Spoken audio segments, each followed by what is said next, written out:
So I want to address the whole issue of the problems that we have and make you look at it a little differently. So here's the truth. The truth is that we're not telling the truth to ourselves. That's the bottom line. We've basically been involved in a conversation where we are just kidding ourselves. So I want to start with getting the scope of the challenge, honestly, and then how might we address it. So, the very word sustainability, the ability to continue a defined behavior indefinitely. The fact is, there's nothing that we're doing that's sustainable. Anytime we use the word sustainable, we are lying to ourselves. We can't keep doing what we're doing. We can't do it today, tomorrow, next year, let alone forever. Now that doesn't mean you're supposed to go home and end it, but we just need to be in the right conversation. These are the facts. Here's the year. The temperature, 2 degrees Celsius abnormalities in temperature, and you get that over the season. But watch what happens starting about 1970. This isn't a projection. This is real data. This is through 2013, and the new data, of course, is even worse. Each year has been progressively hotter, with all of the consequences. This is not an academic exercise, and frankly, we're not going to solve the problem by going to a hotel and having them not wash our towel, or, recycle a single bottle. We're not talking about that. This is the October 6, 2015 edition of the Proceedings of the National Academy of Science in the U.S. And although I picked these from U.S. cities, what you'll see here is the pattern will be the same around the globe. The question is, what do these cities all have in common? And I could do the same thing for Europe. And the answer is that by the year 2100, more than 25% of their inhabited area will be below the high tide, no matter what we do now. And that's the best case scenario. You can do the same thing for cities all over the globe. In fact, today around the world, 180,000 people every day move from the countryside into a city. Every day, 180,000 people. 44% of the world's population lives on the coastline. 75% of all megacities are on coastlines. And what you just saw for the U.S. cities is true across the globe. You're talking about incredible displacement. You're talking about cities going below high tide.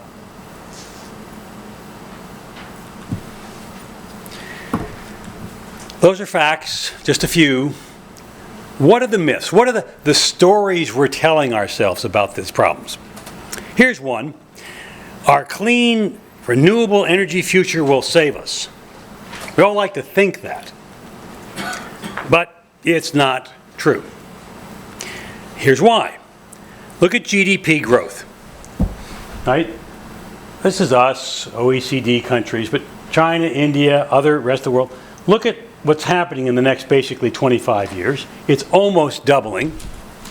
And what does that mean? What that means is that there are a lot more people buying a lot more stuff. In 1999, China had 15 million cars. By 2012, they had 250 million cars. Here is a picture of a 60-lane highway in China with a 2-week-long traffic jam. Well, here's one. Look at energy demand, right? Kind of flat. Everybody else is growing. But here's what, this is 2000. It's still going up. We're flat, but the rest of the world is going up. And this is the assumed energy savings. So even if you put all the wow green power stuff into place, we still have a problem here. And the problem manifests itself, look at this, CO2 emissions. We're going down. 2000, right, going down. But look what's happening to the rest of the world. This is where we were. This is where we are. We don't begin to peak until 2035. And we've already crossed the 400 ppm parts per million CO2 in the atmosphere. The last time that happened, I was a young kid. It was 650,000 years ago. This is not good news. Look at it, and here's what it says. Basically, despite all the efficiency gains and reductions, right, emissions will rise by 50%. Everybody is screaming right now about the need to cut emissions because we've already crossed 1 degree centigrade. We're about to cross 2 degrees centigrade.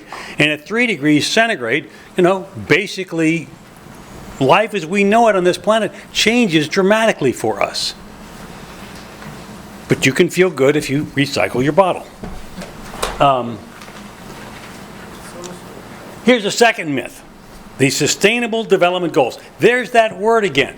We can have sustainable development. No, you can't. Because what that means basically is everybody wants to be just like us. And that's not good.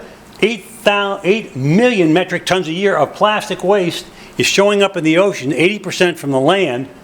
By 2025, there'll be 1 ton of plastic for every 3 tons of fish in the ocean. And by 2040, there'll be 1 ton of plastic in the ocean for every 1 ton of fish.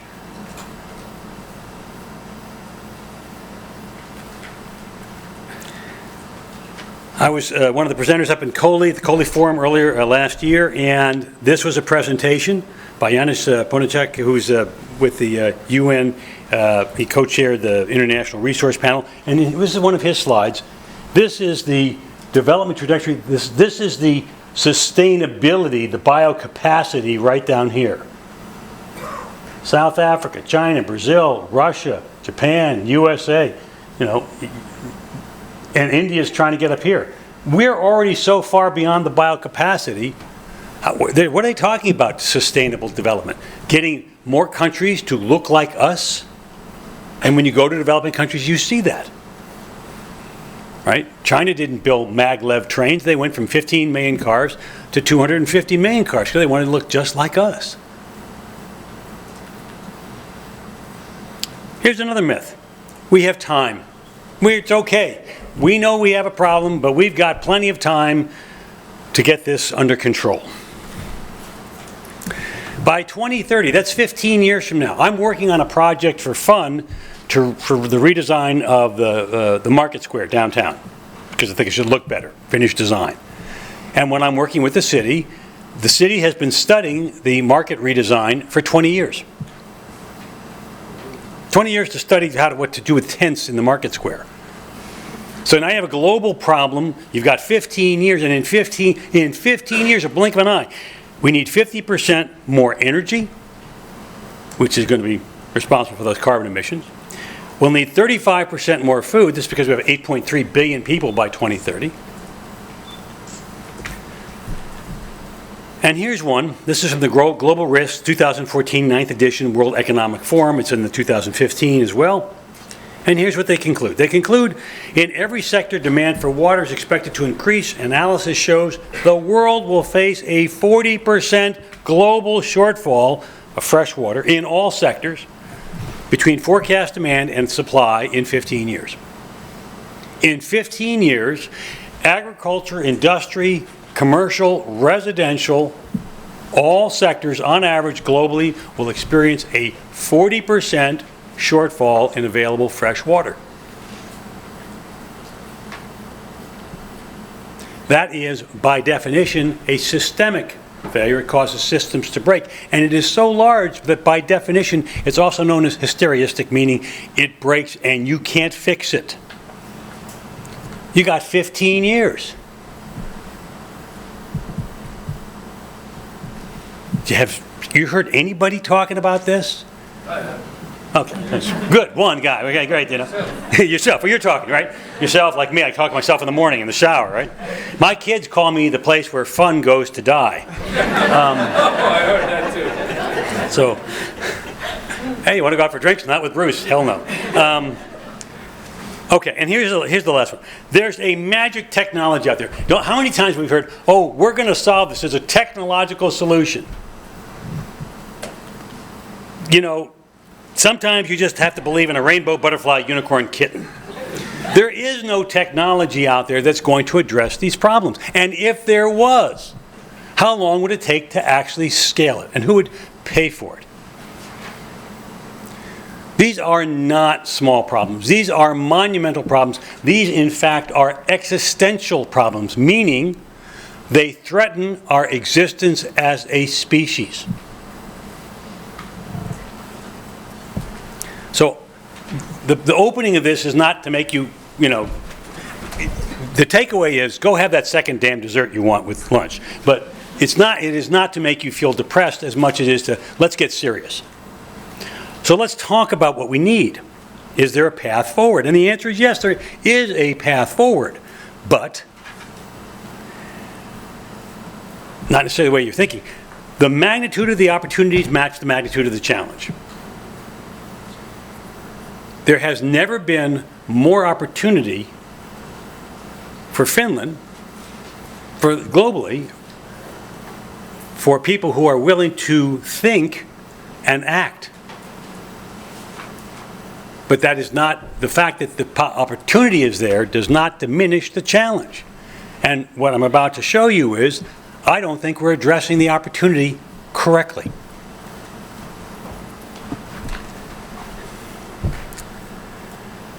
Today you're talking about it and you call it a circular economy. When I speak of it, I speak in terms of transformative innovation. And let's go through that. So first of all, Finland, I believe, is especially qualified to develop, and that would be nice if I spelled that correctly, and deploy solutions. This is a bad sign. People ask me if I have learned to speak Finnish. My English is so bad, and that after 7 years in Finland, I thought my English was getting better because I was talking with you guys. Okay, ignore the typo. Anyway, you all are very, very qualified to develop and deploy, but that's not what's happening. What's holding you back? Why isn't Finland one of the most literate countries in the world, a country full of engineers, people who figure out and solve challenges? Why isn't Finland's economy robust? Why isn't Finland present in the world and in a lot of these areas? What's holding you back? And I'm going to tell you, it's your biology. No, and by that I do not mean that because winter is coming, there's some genetic defect in your DNA. There's not. This is a global issue. We are defined, all of us, by our biology. We like to think we're the captains of our own ship, but we're not. And this holds us back. Our biology drives our thinking, it drives our perceptions, and it drives our actions. And this is relevant because if we don't get the challenge right, we go away. All this stuff about save the earth is going nowhere. The earth will be just fine. We're the ones who exit the stage. And our biology is keeping us from looking at these challenges the right way and seeing the opportunities the right way. And I hope to prove to you right now that it blocks transformative innovation. The very thing we need is the very thing that our biology is blocking us from doing. About now you're thinking, you really wish you had left before I started. But bear with me, we're going to have a little biology lesson, and I'll do as best I can. Okay, here's the test. Which image scares you? This one or this one? My youngest daughter is an ethnobiologist, and she actually does a lot of work with live creatures. And I used to borrow spiders from her and bring them to talks, and people would start heading to the back of the room in a panic. So I just put the picture up now. Which one scares you? Well, the truth is, it's that one, and not that one. Last year, globally, there was something in the range of, 15 or 30 people around the world who died of spider bites. In the United States alone, over 34,000 people were killed by automobiles. But we're not afraid of automobiles, right? In fact, if you walk outside during the break and you go to one of the crosswalks, you will see Finns march in front of moving cars, believing that the laws of physics can be denied simply because they have the moral right of way. They're not afraid, and they should be, but they're terrified of a spider. Sometimes I put up a picture of a shark and a picture of a guy holding a selfie stick. Last year, more people died in accidents caused by them using a selfie stick than people who died because of shark bite. But we're not afraid of selfie sticks. Maybe we should be. And the reason, biologically, is this part of the brain called the amygdala, or the amygdala, depending on how you pronounce it. And it's a little almond-shaped part of the brain towards the base that evolved as our most primitive part of the brain. It evolved to keep us alive, right? We had to have fear, instinctive, reactive fear. We didn't need an explanation. And that kept us alive in our evolutionary journey. But it has not evolved. And it still drives a lot of our fears. Most of our fears are irrational. By being afraid, reduced risks. And reducing risks increased our chance of survival. And to reduce risk and increase your chance of survival, we also required the ability to identify patterns. Our brain is really good at identifying patterns. I'm going to show you a picture. How many of you can see the snake? That's very interesting, because this snake doesn't exist in Finland. My guess is you have never seen this snake. It's a copperhead. It is a venomous rattler. Its bite will kill an older person or a young child, and it will just really piss you off, make you sick as hell. But your brain instantly sees the pattern, even though you've never seen this snake, right? You can, despite the camouflage, your brain sees the pattern. Now, that ability to see patterns is a good thing, except when it's not. Because it fools the brain. It leads us astray. We are pattern thinkers. And because we're pattern thinkers, we can't think differently. We can't think new. We don't think creatively. We think the same old way. Don't believe me? Let's look at this. We see a spiral, and we see a pattern. And you see green lines here and blue lines there, right? Anybody not see that? Right? Okay. You're making that up. You're not seeing that because that's not actually what's there. Your brain is making up a pattern. Because the two colors, the blue and the green, are exactly the same color. That's a close-up. It's exactly the same color. In fact, if I take away the background,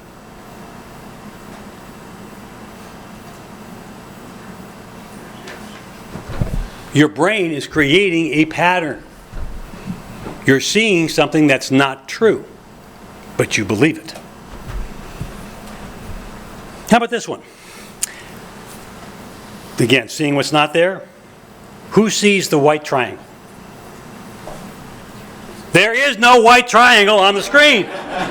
You made it up, right? The brain wants to fill in the space, and it made it up. There is no white triangle. That thing you see is not there. It's just blank paper. It's a blank part of the screen. You made up your brain you're driven by patterns, whether you want to or you can't not help yourself. You can't get rid of that damn white triangle. No matter what you do, you're going to see that son of a gun, right? How about this one? Oh, God. Oh, that's not right, huh? Come on. How many legs that thing got? I don't know, but it's not right. Right? And you can't, your brain is going to, you will fry, right? You'll send blood out of your ears before you can resolve this image, right? But elephants have 4 legs, goddammit, and somehow you're going to make 4 legs appear there, even though I can't exactly tell you how many legs that creature has. I don't think any. Right? 5, none, I don't know. Your brain is a pattern-making machine. It kept you alive, and you can't turn that off. I mean, it's like breathing. It's a function. You're breathing of your heart. Just as if we look for patterns in what we see, people say, oh, you see the face of a human face in a plant or in a rock or in a piece of toast or whatever, We do that same patterning in how we think. Your expertise holds you back. The more you know about something, the more patterned you become. How many times has a problem shown up on your desk and you go, oh, I've seen that one before, I know how to do that.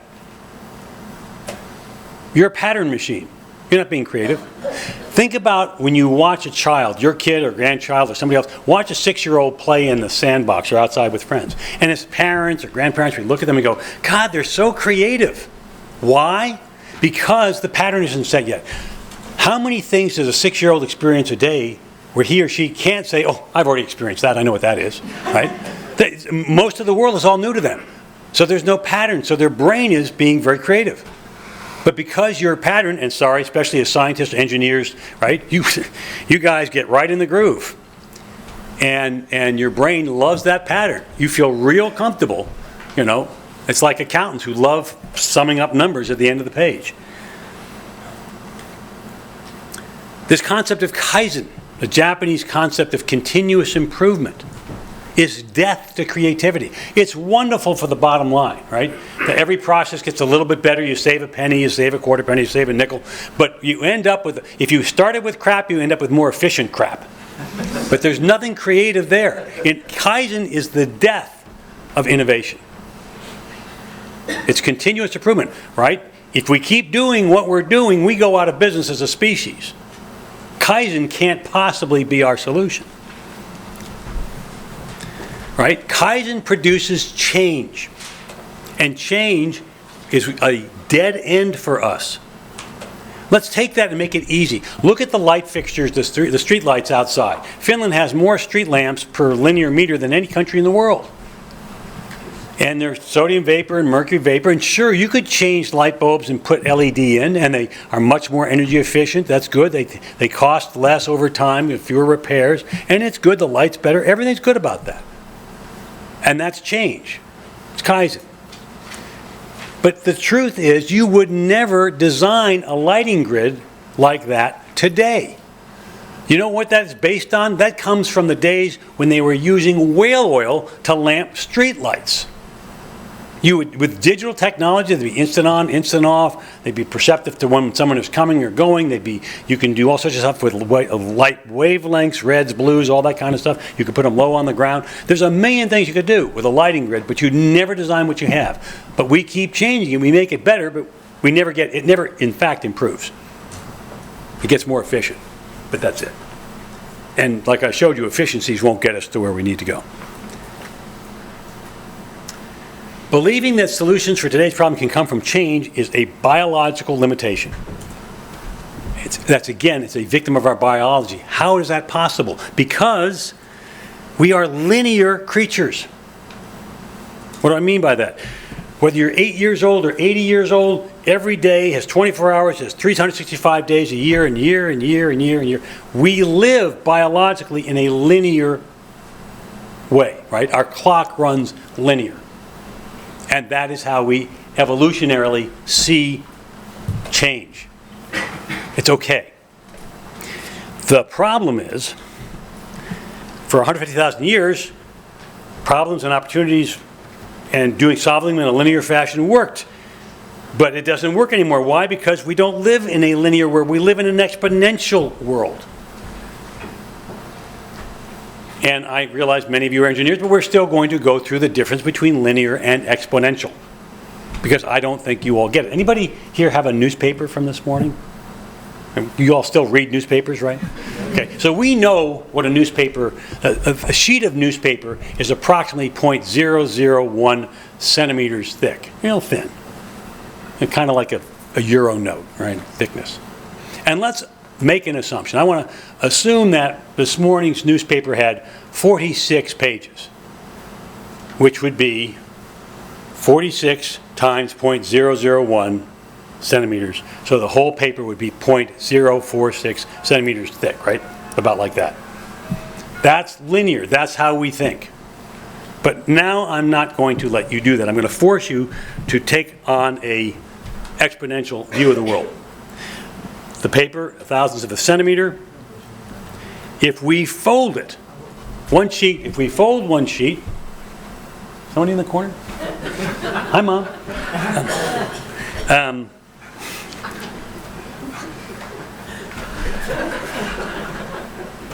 Okay, I gotta let that go.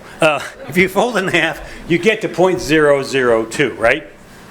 If you fold it again, you get to 0.004. Fold it again, 0.008, right? Got it? I don't ask much. This is yes, that's no.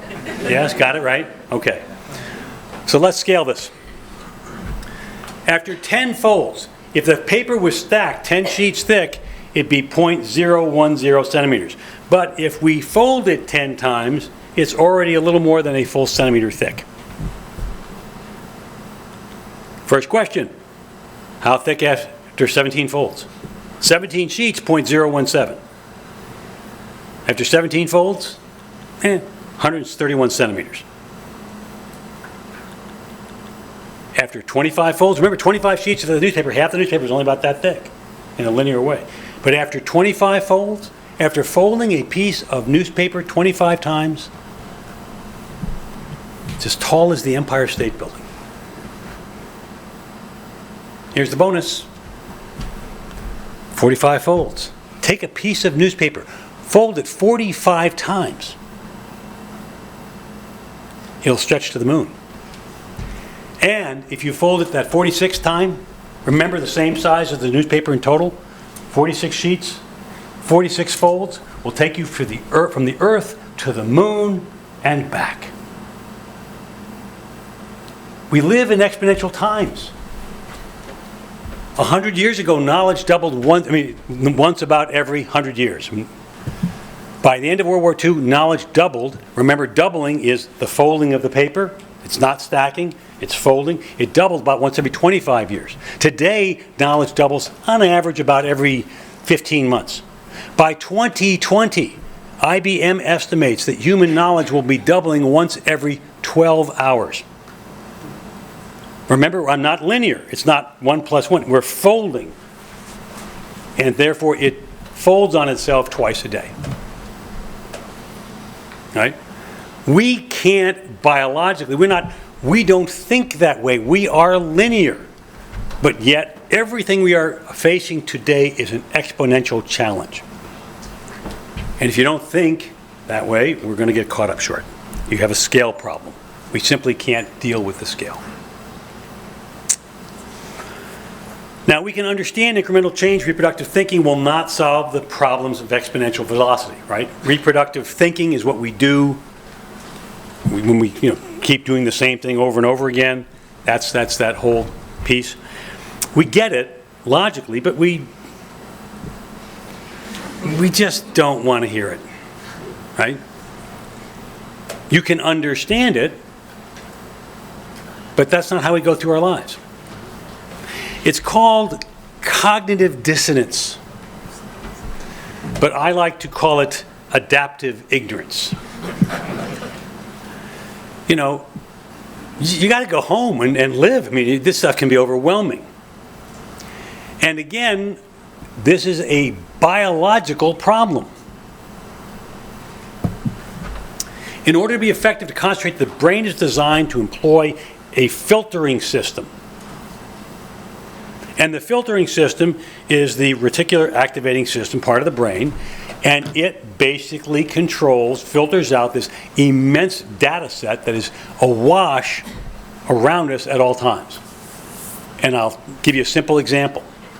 Until I just mentioned it right now, you were unaware of the sensation of the shirt against your skin, or your underwear, or your socks, or the glasses on your nose. Until I mention it.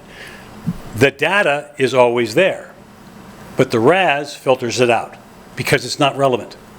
Because there's so much data, you have to selectively pay attention. And when we are living in exponential times, when the data flow is so immense, it's a tsunami. The RAS, which evolved with us 150,000 years ago, simply is ill-equipped.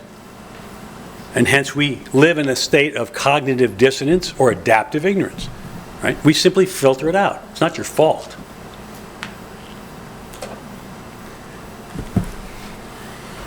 We're overwhelmed.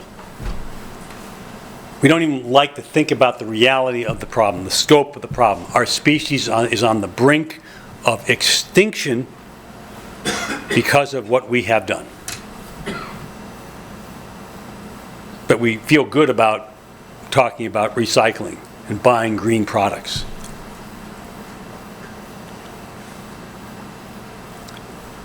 I did not put him up here just because he had really cool hair and I don't have any. But he was a pretty smart fella. And he said this, he said, we can't solve the problems with the same thinking we used when we created them. And yet that's exactly what we do. We're using reproductive thinking, incremental change. We're victims of cognitive dissonance. We have the wrong fears. And we're trying to address the problems using exactly the same thinking that we did to create them. And therefore, that is a failed approach.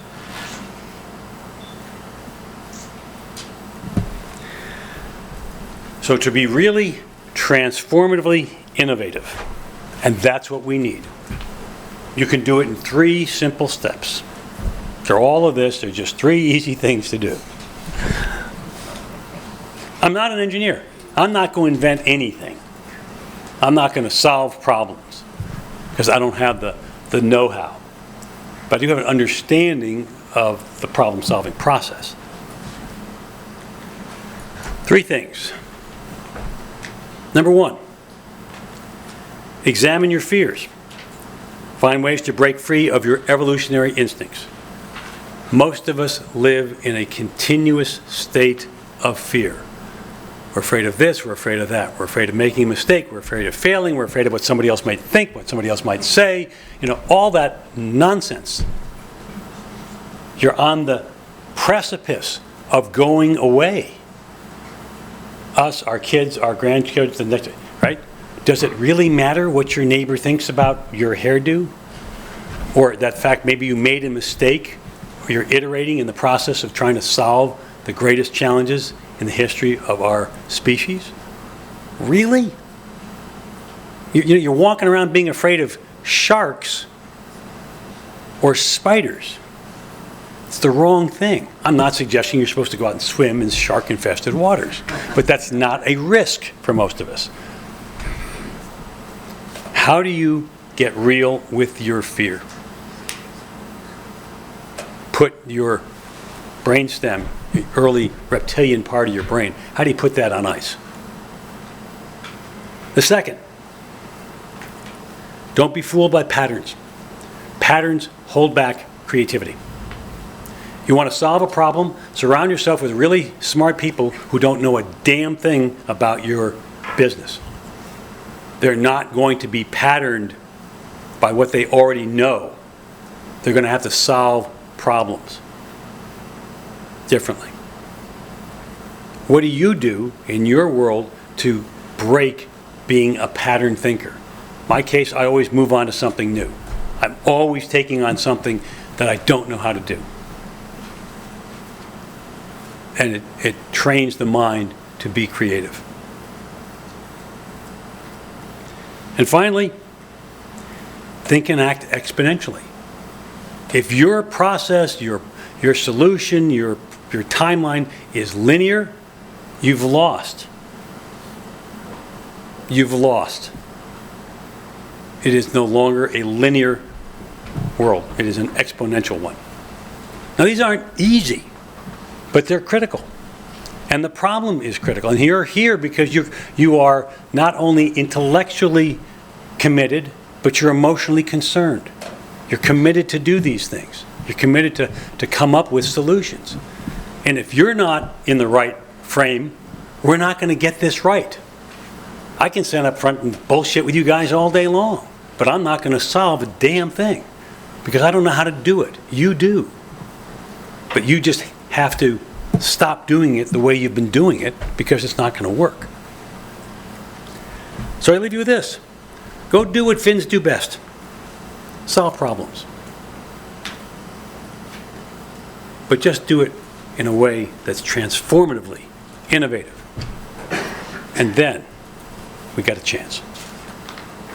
Thank you very much.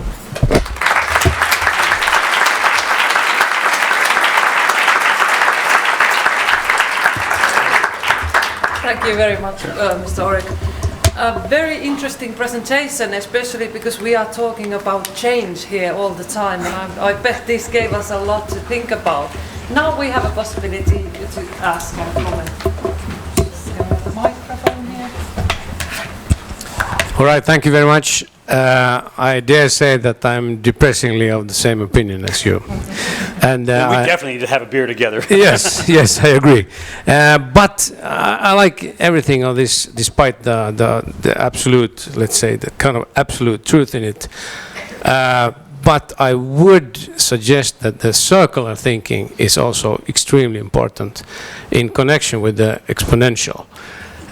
Exponential is extremely hard to understand. Circular is a little easier because everything in this universe is circular.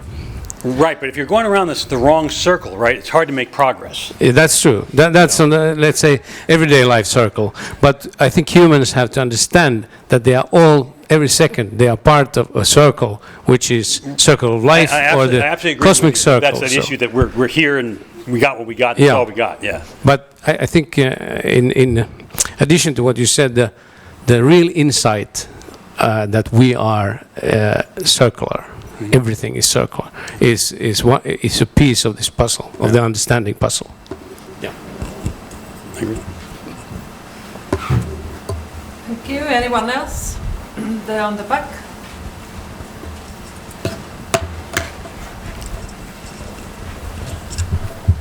Juhani Anhava, Outotech, Finland Oy. Thanks for a good presentation, Bruce. I think your idea for the next presentation, your idea could have been presented in 15 minutes, and then the other 15 minutes you could have talked a little bit more about the solutions. You opened up that with one sentence only, which was in line what I also think about how this should be solved. In your 3 points, the point number 2, surrounding you with people who think differently with you. I have a lot of good experience of this. One of the, let's say, best flow experiences when I had people from different nationalities, French, even an American. He was a political scientist. He was former secretary of the mayor of Cleveland. Well, you thought because the word scientist was in there, he would be of use to you? It's a political scientist, right? That's dangerous. Yeah. There was a French chemist, a Finnish happy-go-lucky guy, Bachelor of Science in Economics from Mikkeli. Different personalities. And people who challenge you. Yeah. I mean, nobody, wants to work with people with the yes people. I mean, there's nothing new with that. Thanks.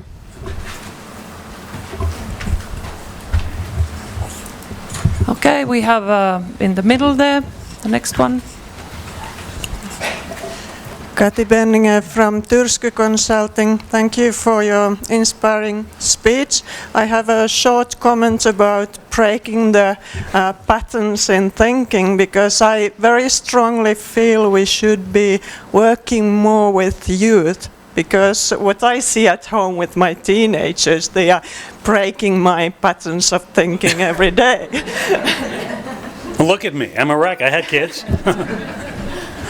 Okay, and Arnold here in the front. Yes, it was. It struck me that one of the things is, if you constantly look at the bad side of what we are facing, it could happen that you don't act anymore. Right. Paralysis is the consequence. So what I always say is, well, we are very innovative people, and we don't have to do it alone. So one of the issues which I missed in your presentation is the strength of networks. And if you can create new and adaptive networks with each other and find new solutions. One of the issues we discussed this morning about or yesterday evening, I don't know anymore, about the Baltic Sea, with the Polish political elite doing nothing about the eutrophication in the Baltic Sea. Well, there is a possibility to engage the Poles within Europe with combination of different topics where you meet the needs and the vulnerabilities of the Polish to get them on board and do what is right. But you have to think differently with all the networks and with all the other people who can help you with solving the issue in the Baltic Sea.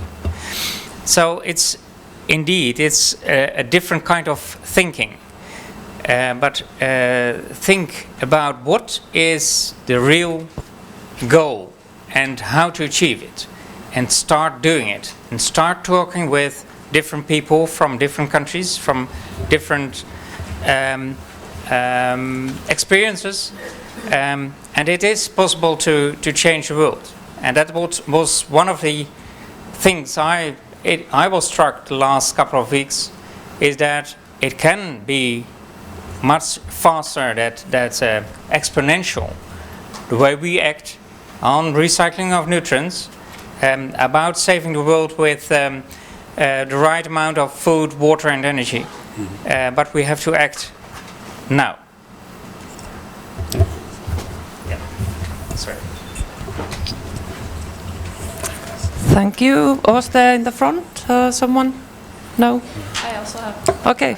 Hi, I'm Natasha from the Finnish Environmental Institute, and in light of what Tarja Harnonen said before, and also you about that we have to change patterns and look at bigger pictures, and I was just wondering, when we're discussing this recycling of nutrients, and then what about the comment that eat more vegetables, are we looking maybe at the wrong questions? So also what I heard is that one of the biggest source of this phosphorus and nitrogen leakage comes from manure. Are we maybe looking at should we maybe ask a question, what is our meat consumption at the moment, and should we maybe address this question in order to also reduce these leakages of this phosphorus, but also looking at our water consumption, looking at our land use, looking at all these major problems that we're facing today. Are we maybe looking at it, like you said, the wrong way and asking the wrong questions also today? Are we too involved in this narrow-minded thinking? And so let's just play with that for fun, okay? And I'm not. There's a current problem, and you all addressing the problem with nutrient leakage is really important today. But there's a slide I have about pigs in China. How many pigs are slaughtered for pork consumption? The numbers are just simply mind-boggling. They want meat. They want to be like the West. So you could argue that there's no path forward in a agricultural system where you're going to have more and more livestock to provide meat protein. Right? The math tells me that as much as I love a good steak, and I admit that I'm not a saint, it doesn't work. So in theory, if you really wanted to do some transformative innovation, would be not giving up on dealing with the problem today, but bugs, right? Insect protein. That's that's, if you look forward and you say you're honest about 9 billion people and the impacts and stuff, that means today someone should be working on how do you make bugs taste like a burger? Because they have, they have very low impact in terms of harvesting and raising. They have a very high protein content. Ultimately, it's not about how do I have less, nutrients and manure go into the water. It's the fact that ultimately you've got to give that up if 9 billion people are going to make it. And so, I'm not standing in the front of the line to have a cricket sandwich, right, or a cockroach sandwich. But the reality is, in terms of looking at problems, we need to be looking at something altogether different if you're really going to take on the scope of the challenges in the time frame that we have left. Yeah, considering also the fact that the global emission or the global warming emissions are, I think 25% of them are caused at the moment by the production of meat that we're having or food that we're having, and also the fact that we're on a post antibiotic period, which is again related to the food consumption. I think it's a good, relevant topic to also discuss. But I also realize it's a very sensitive topic to discuss for some reason. People like doing what they're doing, and they're going to continue to do it because they've got this dissonance thing. All right, thanks. Thank you. I'm really glad that you brought this up. That let's remember this when we talk about in the afternoon. We continue. Maybe if we even are talking about some new innovations in technology, we always have to think about how we're going to have a sustainable food system. Not forget the big picture, even though we are talking about maybe some details. This was very important. And then we have here in the front, Markku. Thank you, Mr. Oreck. I didn't have any problem listening you for half an hour. It was an excellent presentation. And I was very happy that I have my presentation before you and not after. But I like to... You had substance, I just had, I had the feeling that the Malthus from the 16th century has reborn. Because Malthus invented this exponential growth, and history has proven us that we were able at least partially fix it in our linear way. Or the other chance maybe is that probably we don't make drastic transformations, but little transformations which are more than this incremental change. Because if we have to fix a pyramid, we cannot start from scratch. And if we have to make a totally new system, we need a tsunami. We need to make sure what we've got works as well as it can while we implement a different process, a different program. You just can't turn off the one and hope to find something else. But the idea that you're going to simply continue a sort of a Kaizen-like, we can just make it better, will only lead us down the road faster. So I was a little bit waiting for the models of transformations which you are probably thinking of. Because I had this feeling that we have to start from scratch, and to start from scratch we need the tsunami or some other disaster. But thank you anyway very much. Okay, here in the front, Matthias. Yes, I just got inspired by this now. I'm not saying the Baltic Sea Action Group invented nutrient cycling. I'm not saying that really. But I have to say that in 2011 or so, we sat down and figured out how to really affect the state of the Baltic Sea. And we found out that it's not done by smaller or smallish local projects fixing things. It's not going to work. So that's why we thought there must be a revolution on land, a systemic change. Right. And so in our very humble and small way, this is exactly according to your recipe. Right. And in that spirit we are here today, actually. So and you didn't destroy the spirit. No, I didn't say that. I mean, there's that old saying about how do you eat an elephant? Yes. And the answer is one bite at a time. And there is no magic wand. No one's going to wave their hand over and fix the scale of the challenges we have. So having truly transformative approaches to all these different problems is the only way we're going to get forward. There is no global solution, that one thing. And what you learn in trying to address the Baltic challenge a different way has application other places in the world as well. And so I think it's exactly the right way to go, but it wasn't simply to say, oh, let's just address it when it hits the water. You got to address it differently. Yes. Juha Helenius.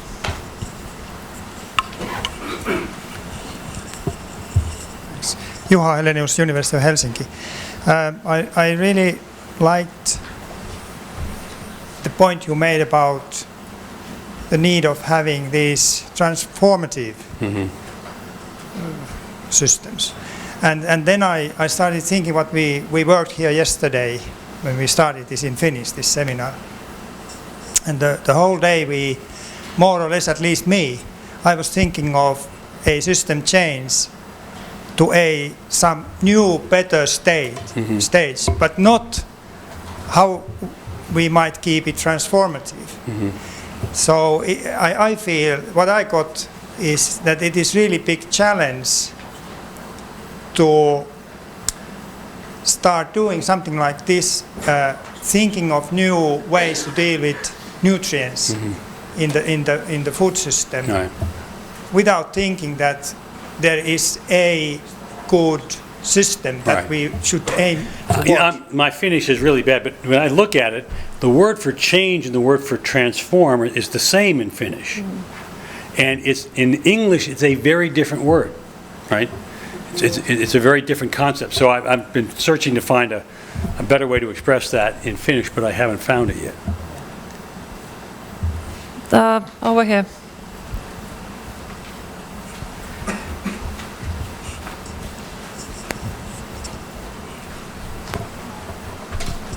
Chris Thornton, the European Sustainable Phosphorus Platform, so working with ANU. What I would like to say is I think we need to do both and bring them together. A lot of what we do in the European Sustainable Phosphorus Platform is very what you call change and incremental. One of the reasons for that is we have a current European Commission which has a clear mandate to do as little as possible in terms of radical change and to make their presentation of the circular economy package is that it is incremental. So we're working on things like that, and the fertilizer regulation, although it's a radical change compared to the previous fertilizer regulation, is still looking at fertilizers as, an input. But by working on that kind of incremental change and modifying the legislation that's there and dealing with the existing system, we're bringing together the fertilizer industry, the water companies, researchers, industry like Outotec, a whole range of industries, the chemical industry, and within that group we're raising the questions, not necessarily us, but within that group the questions are raised of should we be eating less meat? Should we be changing completely the agricultural system from a system where we concentrate animals to moving back to spreading them out so that the manure is naturally recycled? The question of producing protein other than through pigs and cows by bugs or other systems is raised. So I think the incremental work that we can do is important, and there are a range of intermediate things. One of the things which comes up in the circular economy is, can you really change something if you don't change the tax system?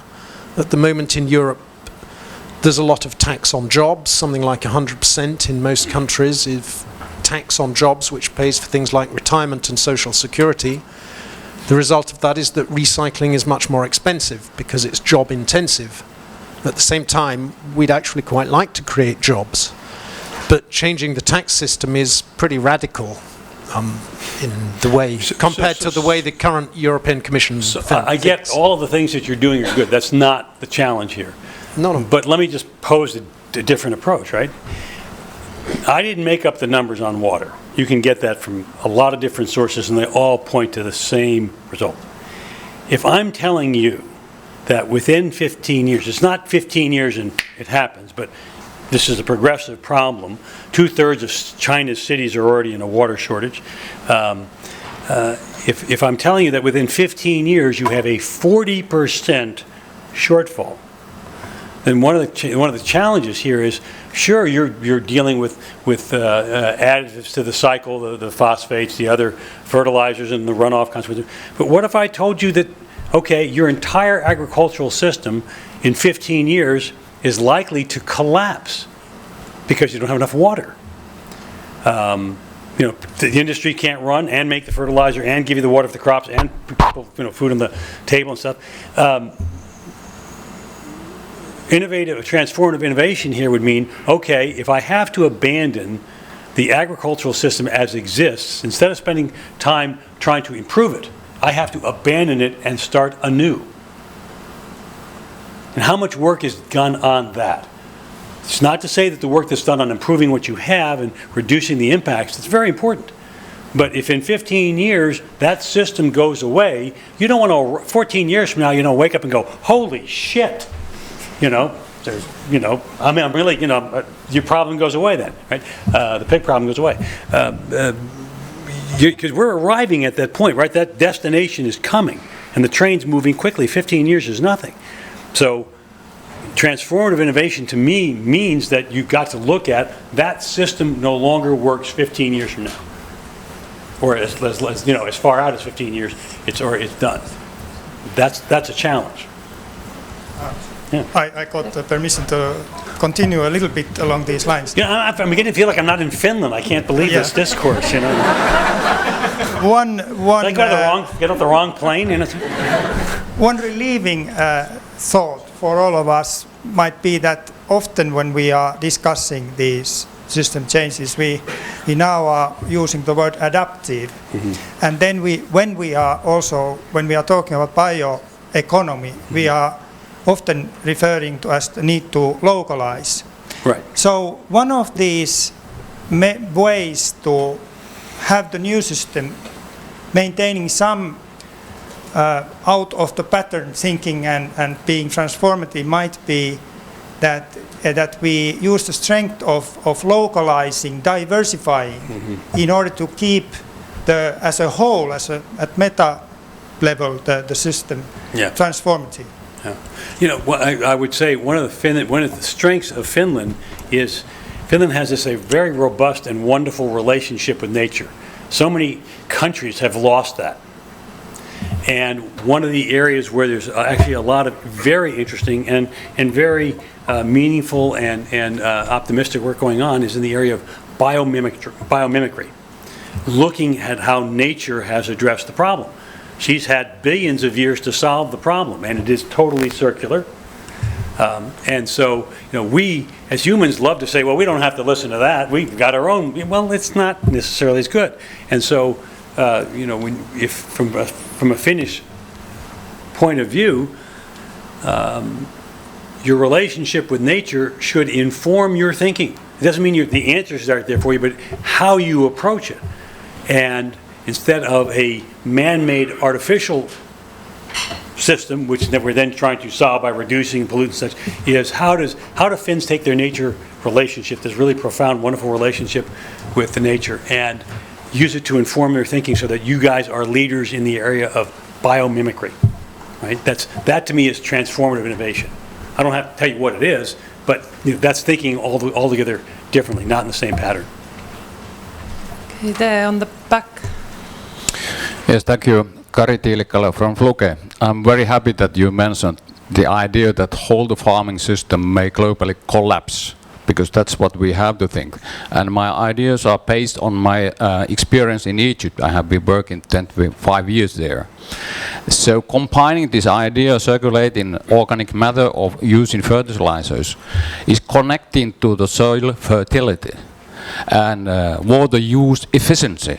So the shift from the using chemical fertilizers to using some kind of organic matter will change the soil fertility permanently, and also the use of water.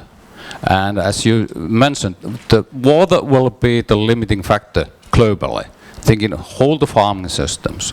And that's why we have to think whole the farming systems when we are talking about using fertilizers or whatever of nutrients. Right. So like, I mean, I don't know how much work you all are doing with things like biochar. Yeah. Right? Which is very natural. You don't have the the consequence of the artificial fertilizers. It has, they've been using it very successfully in Brazil and other places. It's a different approach. Instead of trying to just always solve how do I keep the fertilizer big companies in business, it's if tomorrow I said the fertilizer business was out of business, like lead paint, can't have it anymore, or Freon, the air conditioning, which caused holes in the ozone. If tomorrow somebody said you can't have it anymore because it's so totally destructive, are you prepped? Are you ready for what has to substitute? And to me, that's where real opportunities lie. It's important to do the things you're doing, but if, for example, if Finland found as a country with 80% forest, right? If you all mastered the art of biochar, how to use it, how to create it, it's an immense business, right? It can substitute it can restore soils, it can create fertile ground in places that are literally deserts, and there's no additive fertilizers. It reduces the water.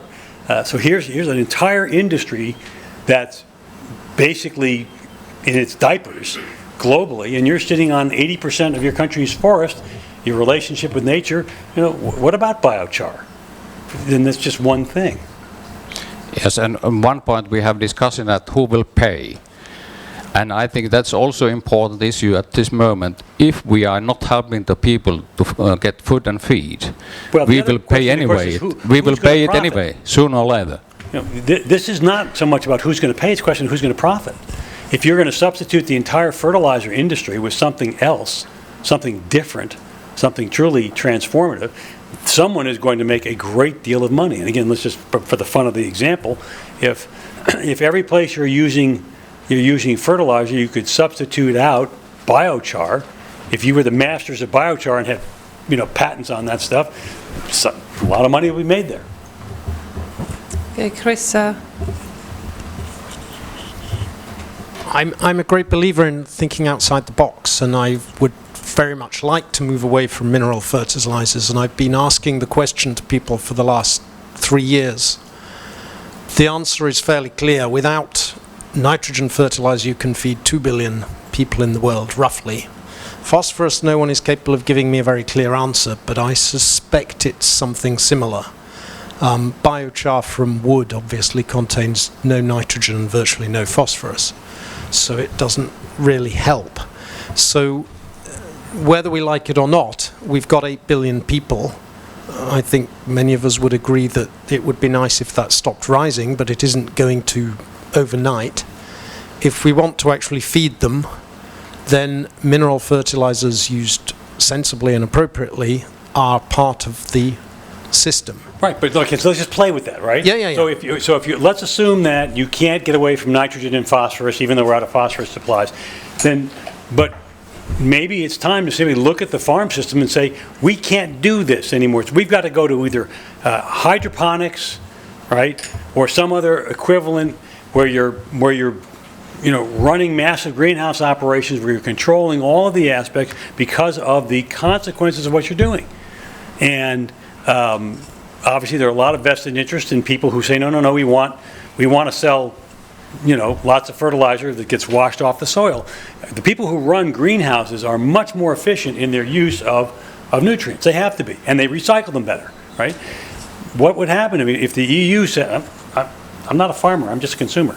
If the EU said, look, we've got 10 years to phase out of ground-based farming, except for some whatever exceptions, and all of that's got to go to hydroponics or some other equivalent, greenhouses. You know what? Someone's going to work very hard and make a lot of money in learning how to create the most efficient and productive greenhouses.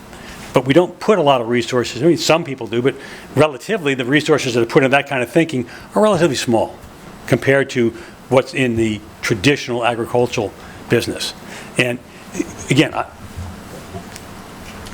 don't have answers. I just know that simply doing what we're doing, the numbers tell me that it's the Titanic. You're headed for the iceberg, and no matter whether you get whether you have the fish or the chicken for dinner, you're still going to hit the iceberg. And so we need to think about that differently. And by the way, there was a great cartoon in the New Yorker magazine years ago where the guy is looking down at his cat and he says, "Don't you ever think outside the box." Okay, one Now you more. can think about that. You name it, Bruce. Example of thinking out of the box. Let me tell you about an example of Autotech when we had a challenge to build a thermal power plant in Rwanda. And the expectation of employing people was greater than in Finland.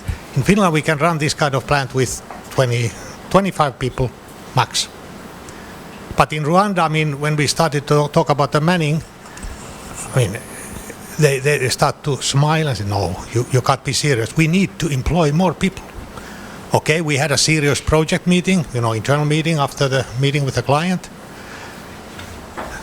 I mean, nobody came up with anything rational. It also was bloody serious. Everybody was thinking, I mean, we can't turn the clock back, and we have standardized our automation.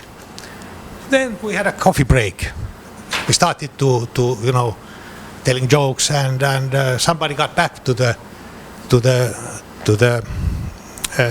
Rwanda case. Said, "Hey, look, guys.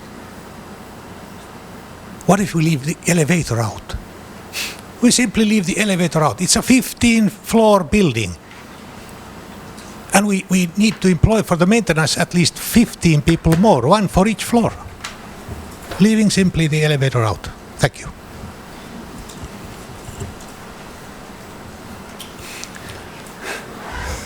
Well, it worked. Okay, thank you for the discussion and thank you, Thank you Mr. very much, Oreck. you all. Thank you.